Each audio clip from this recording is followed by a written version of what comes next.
अस्सलाम वालेकुम। मैं यूट्यूब फैमिली, कैसे हैं आप सब। उम्मीद करती हूँ कि आप सब ठीक होंगे और मज़े में होंगे। जिस तरह आप अपनी ज़िंदगी में मज़े और सुकून से हैं, उसी तरह आज हम अपनी ये मज़े की ये रेसिपी, मीठा रेसिपी जो है वो हम शेयर करने लगे हैं, जिसको पम्पकिन कहा जाता है, हलवा कद्दू कहा जाता है, और हम तो इसको कहते हैं जी पेठा।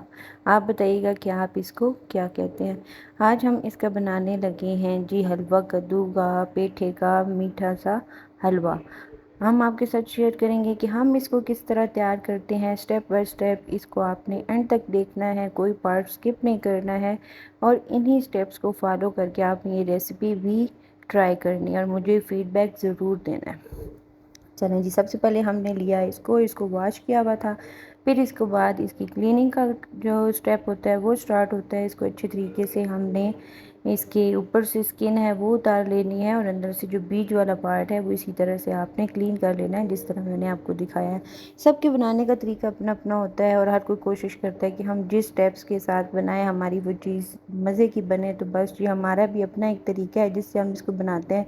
इसको इन टुकड़ों में कट कर लेते हैं, और फिर कट करने के बाद इसमें 2 गिलास जो है वो हमने इसमें पानी ऐड कर दिया, और इसको कवर करके रख देंगे। कुछ प्रेशर कुकर में भी बनाते हैं, कुछ इसको कद्दूकश करके भी बनाते हैं, पर हमारा तरीका जी ये है। हमने इसको इसके अंदर रखा है ताकि अच्छे तरीके से गल जाए। जैसे ये सॉफ्ट होगा फिर हम उसके नेक्स्ट स्टेप की तरफ जाएंगे। इसको 1 से 2 बार हमने चेक किया था। तकरीबन 15 से 20 मिनट में माशाल्लाह से ये बड़े आराम से जो था हमारा सॉफ्ट हो गए थे। पम्पकिन कद्दू शरीफ साहब हमारे हो गए थे सॉफ्ट, और जैसे ये हुए सॉफ्ट हमें पता चल गया कि ये देखें ये गल चुके हैं। अब हमने अपने नेक्स्ट स्टेप की तरफ जाना है। नेक्स्ट स्टेप में क्या करते हैं जी, इसको थोड़ा सा हम ठंडा होने देते हैं। फिर उसके बाद हम ये एक छन्नी लेके उसके अंदर आप कोई भी लॉन कॉटन मलमल का कपड़ा ले लेंगे, और फिर उसके बाद अपना सारा मटेरियल इसमें से निकाल लेंगे, क्योंकि आप किसी भी स्ट्रेनर में से ये नहीं निकाल सकते। ये सारा पम्पकिन जो है उसके अंदर से ही निकल जाएगी, इसलिए हमें कपड़े की हेल्प लेनी होगी। इस तरह हमने इसकी पोटली बना दिया, और पोटली के बाद हमने इसको थोड़े से टाइम के लिए रख दिया था। इतना हो गया था कि हम इसको आसानी से टच कर सकते हैं। इस स्टेप पे भी जब हम इसका ये पानी निचोड़ रहे हैं, उस टाइम पे भी हाथों को फील हो रहा था, पर ये इतना था कि हमने इसको आसानी से इसका जो एक्स्ट्रा पानी था उसको अच्छे तरीके से निचोड़ लिया था। हर स्टेप को आपने फॉलो करके और सेम इन्हीं स्टेप पे बनाना है, और फिर आपने बताना है कि ये कैसा बना है। ये देखिए इसका माशाल्लाह से 2-3 किलो का हमारे पास वो माशाल्लाह था कद्दू। और ये देखें इस तरह सारा उसका पानी निकाल लेने के पास ये हमारे पास ये बना है। और अब हम इसके अंदर इसको चीनी को ऐड कर देंगे, और चीनी को ऐड करने के बाद इसको हम अच्छे तरीके से मिक्स करेंगे।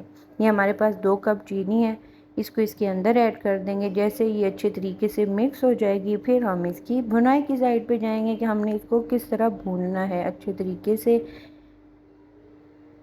ये देखें जी, अब हमने इसमें खुशबू के लिए डाल दी हैं इलायची के दाने निकाल के। आप इलायची भी डाल सकते हैं, उसका पाउडर भी ऐड कर सकते हैं। हमारे पास ये अवेलेबल थे तो हमने इसके अंदर इलायची के दाने निकाल के डाल दिए हैं। जैसे ही चीनी उसके अंदर अच्छे तरीके से मिक्स हो गई है, अब हमने इसमें 1.5 कप जो है ऑयल डाल दिया है। इसमें अच्छे तरीके से इसकी भुनाई होना शुरू हो जाएगी। तकरीबन 10 से 15 मिनट लगते हैं, अच्छे तरीके से भुन जाता है। जिसकी अपनी एक खुशबू होती है, और इसका एक वो कड़वापन सा होता है वो इसके अंदर ख़त्म हो जाता है। इसकी अच्छी तरीके से बुनाई हो जाएगी और ये ऑयल निकलना शुरू हो जाएगा। तो आपने क्या करना है जी, 1 कप ले लेना है दूध का, और उसके अंदर आपने 2 चम्मच कॉर्नफ्लावर ऐड कर देने हैं, और उसको अच्छी तरीके से मिक्स करके इस स्टेप पे आके जब इसका ऑयल अच्छे तरीके से निकल चुका होगा, पानी बिल्कुल खुश्क हो जाएगा, तो आपने ये ऐड कर देना है। इससे क्या हो जाएगा, ये तो एक यकजान हो जाएगा, और दूसरा इसकी अच्छी सी शाइन आ जाएगी।